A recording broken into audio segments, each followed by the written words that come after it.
Hey guys, I'm Otares, and I placed 23rd at the San Jose Regionals on April 21st playing Mekk Kaiju Luna. This deck performed really well. I didn't expect it to because I built it the day of. I've been playing it casually for a couple weeks, and I already had my Nats advice, so I was going to play a more fun deck, but I decided to semi-try hard at the last minute, and I played this. I went 7-2 in Swiss. There were definitely a lot of rogue matchups, but either way this deck did a lot better than, I could ever expect. But let's get into the deck profile. First three cards, Phantom Skyblaster. This is the ace. It lets you go for a bunch of tokens and makes Ryuja all the time. If you guys don't know what it does, basically it makes tokens based on the number of monsters you have. So this plus a Mekk Knight or Luna or Kaiju or whatever is an instance Ryuja. So that's really good. Next card is Luna. This is kind of like the I don't know, it puts in a lot of work by being able to bounce your kaijus back to your hand and using it kind of turns your kaijus into constant spot removal, so you eventually win a grand game by just having Luna and a kaiju in hand. It also searches itself, which is pretty nice, and has 50 more attack than Candina. Next, play 3 blue sky, it's 3 blue sky, 2 indigo eclipse, and then 2 nightfall. These cards have a lot of attack power, and these two are the searchers. So they search themselves and special summon themselves, and they deal a lot of damage. Special thing is that Indigo Eclipse and Nightfall actually have 8 stars, so you're able to go into rank 8 plays with them, which is really nice. So yeah, they're OTK enablers basically, and also secondary ranked material. Next, played Ash. This is for stopping the matchups that this deck has trouble getting over. Usually for the most part this deck can just kaiju something and then play evenly matched or dark hole and then kind of win from there.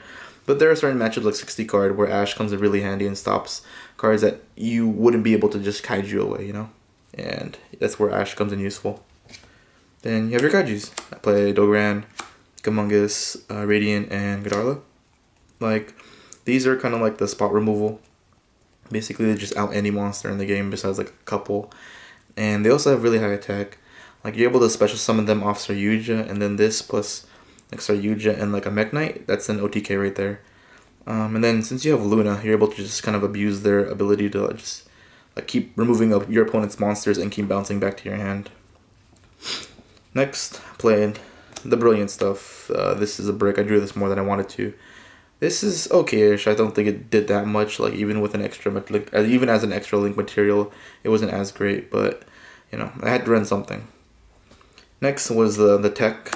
I played Candina and Lilybell, primarily because you can normal summon Candina, search light stage, activate light stage, search the Lilybell, and then this will special summon itself.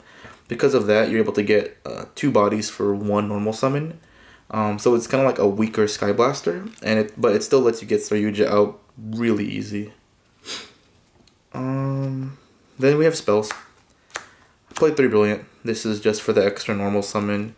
It also came up useful as a Mekk Knight, kind of enabler. You have this here, and then you have your Seraphonite here. So you're able to make your Mekk Knight in the middle of those two. So that's nice. The effect to boost the attack never came up, but maybe it'll come up someday. Then we have the Wing Con. We have Scapegoat. This card's insanely broken. It says make Saryuja or make Borreload or make Ibn Jirsu. Basically, it lets you make whatever link you want, and that's insane. I don't know why this is not limited yet. Next we have Instant Fusion. This card's really good. Lets you make Restrict, or one of your 2 restricts. And that's it's either a spot removal or it's a card that forces your plays through.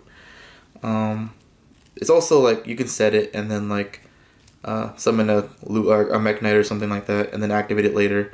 Or you can do the reverse. You can activate this, get your extra deck zone a spot there, and then summon the Mekk Knight there. So either way, it works a lot and it's a very solid card. Next are the field wipes. Play Slumber, Dark Hole, and Raigeki. This is probably the best out of all of them because it gets you the kaiju, and if you have Luna in hand, you just play Luna and bounce the kaiju back to your hand, so you can swing with Dogran direct. But they're all the same thing basically. They enable you to OTK with Saryuja. Not much to say here. They're really good. Draw power. Play 2 Desires. This is the only draw power in the deck. I wanted to play 3, but I sold my last copy of Desires, so I could only play 2. and I wasn't able to get a third before the event started. But it worked out really well, I guess. Like I banished like Desires off Desires more times than I can count, and that worked out really well. There was actually one game where I Desires twice, and I still won, so it was good. Next, I played Monster Reborn. This just basically says summon a card to attack for game. Is what this says. It doesn't really say like what it says, what it does. Like what it does is like enables you to just OTK. It's a sack card. Next is Light Stage. This is kind of good. I mean, it's part of the Trickstar engine, but the secondary effects never really came up. No one really played back row for some reason today or on Saturday. But I mean, it's still part of the engine, and let's just let you get that extra body off of Candina. Next, I play the traps I play are evenly matched. This is not that good, honestly. It was pretty mediocre because I felt like I could have played Twin Twisters and it would have done the same thing. Like, because the battle phase is so important to this deck just because of how you want to OTK all the time. And having to skip your battle phase even at the cost of like, or even at the skipping your battle phase as a price to like clearing their field wasn't really worth it because you probably could have just killed them that turn. So I didn't really resolve this a lot. I did once, and I think it won me the game, so it was kind of worth it in that sense. But otherwise, I don't think I'll play like 3 copies in future iterations. Then this last spicy card is World Legacy Secret. Basically, it's a Call of the Haunted. Plus, if a monster activates their effect in the same column as a Mekk Knight, this will negate that effect. So since Indigo Eclipse can move itself from column to column, this will act as like a skill drain. That's the main deck. I think it's at like 43 cards. Next, we'll go into the extra deck. So Saryuja is the boss monster. Everyone knows what this does. It's really broken. Like every single effect came into clutch today. Even the 300 attack, it let me beat over like ABC Buster. It let me beat over like enemy kaijus. It let me beat over a lot of stuff. So it was really good. Then Borreload. It wasn't as good as Saryuja, but it was still a boss monster in its own right. A lot of people have a lot of outs to it though. A lot of people have outs to this nowadays though. So it's not as strong as like I thought it was, but it's still like a boss monster of the deck. Then I played a bunch of like Scapegoat Links, Link Rebo, Proxy Dragon, Link Spider. These just like you make these because of Scapegoat. Yeah. Then playing Ib and Jersu. I did this combo once, but they ogred this, so I wasn't able to get the full combo off. But it's still really good. You know, a draw 1 plus send anything to send one of theirs is like it's still really good. And this is a lot of damage in itself. 18 plus 25 is like a lot of damage. Decode. I think I made this once. It wasn't really useful. Underclock. I never made it. Akashic. This actually got me a game because people don't really play their zones well, and they place it like underneath the extra deck zone for like no reason. Like he placed a Diabolos there, and I just bounced it and attacked for game, so that was cool. Firewall. I made it once, but it was more for the 2500 than anything else. Never really did anything else with it though. Then you have your instant fusion targets. You have 2 restricts, Millennium Eyes and Thousand Eyes. This is spot removal, and this forces your plays through.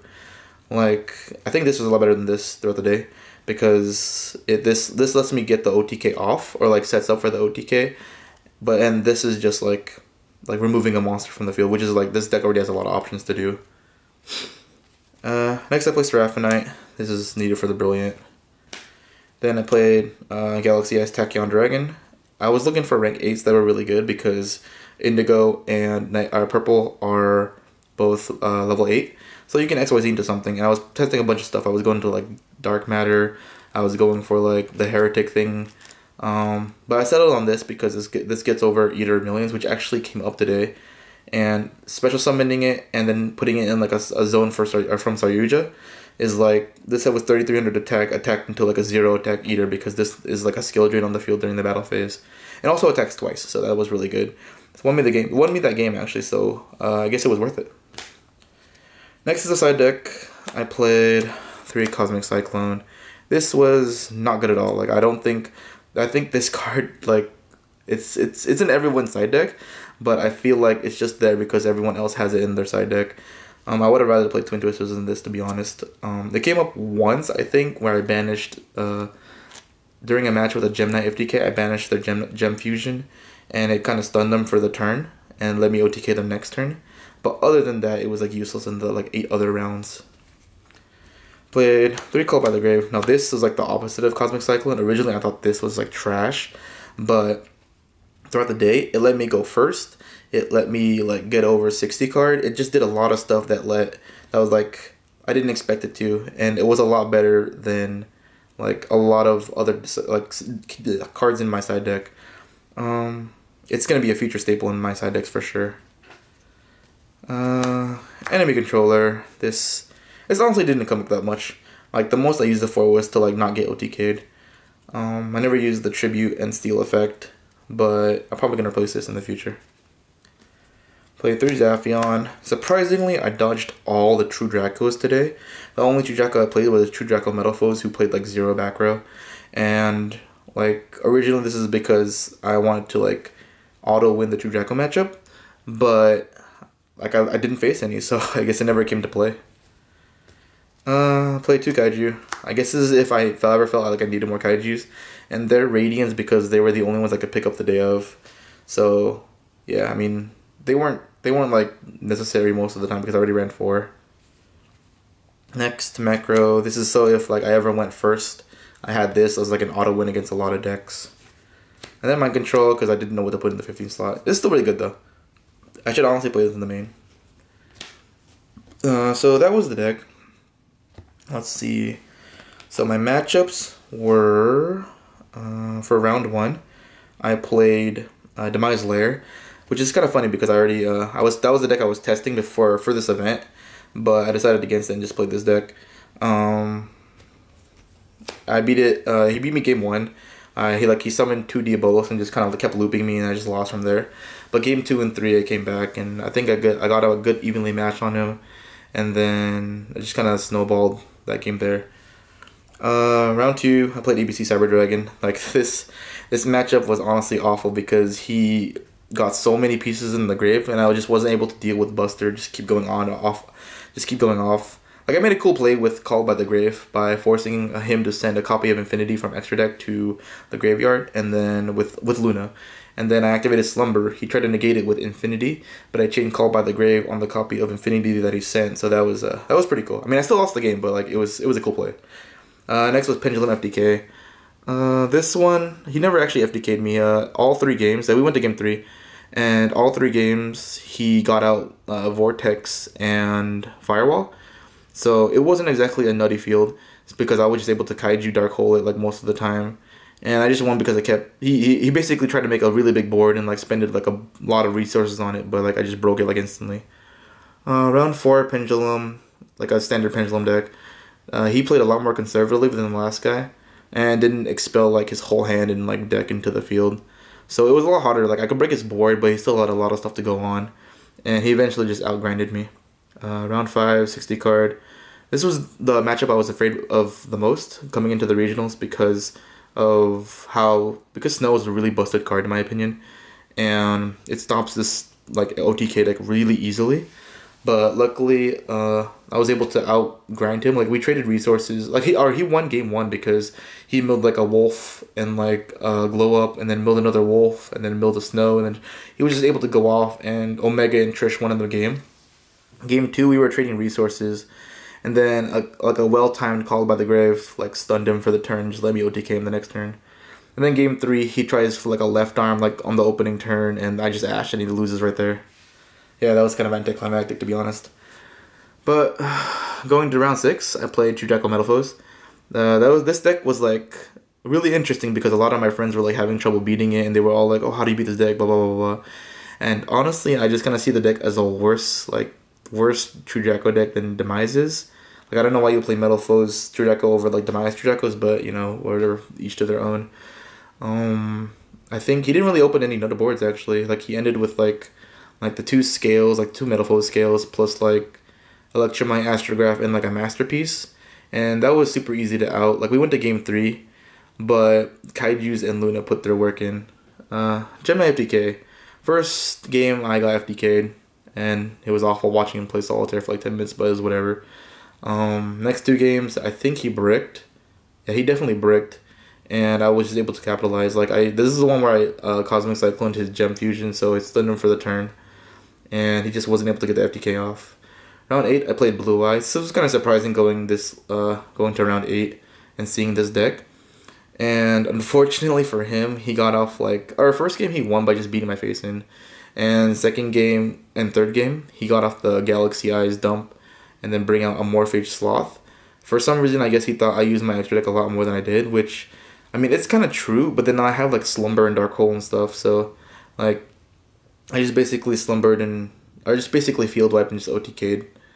Round 9 was Hero Stun. This was super anticlimactic because I opened Raigeki both games and just Raigeki this field and OTK'd, so I literally ended it in like 5 minutes, which is really anticlimactic end of the day. Is there anything I'd change with the deck? Probably, yeah. There was a lot of stuff like I'd add. For example, Red Moon is like a card I really wanted to see, like I really wanted to play the whole day. Like it would have outed Vortex a lot of times. Snow is definitely like a better target than Trick Clone is, like for sure. Like Trick Clown didn't really do much, and I felt like a Snow could have like put in like game a lot easier in a lot of these rounds. The side deck needed a lot of work, definitely. Like the side deck was not like I put it together like in like 5 minutes. Like I just like, oh, what are the main matchups, and then what are some cards that can beat them. I probably wouldn't play the side deck at any other events, but I think the core of the main and like the extra deck are pretty much perfect. And I guess for shoutouts to Team Upstart for letting me test this deck on them and letting me destroy them with it. Shoutouts to Fred for loaning me the Ash and the $20 registration fee. Shoutout to Brandon and Stanley for testing Lair with me and then telling me or convincing me that it was terrible, so that I ended up running this instead of that. Shout out to Brian for telling me about Brilliant Fusion and Phantom Skyblaster. Shout out to Nick for teaching me Mekk Knights, and shout out to 316 for being a dope locals. Also shout out to my girlfriend for helping me film this. Thanks for watching, guys, and peace.